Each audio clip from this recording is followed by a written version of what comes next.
حبيبي نصيحتي لك استمر، وما لك شغله في كلام الناس، اللي يسمع كلام الناس راح يستمر. اسمع لك يا تستفاد مني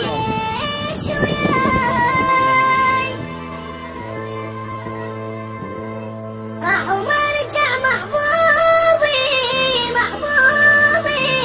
محبوبي انتظر قلب علي ما ادري وين القاه تدريني احبه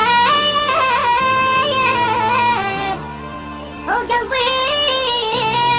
شي صبره يمكن نسى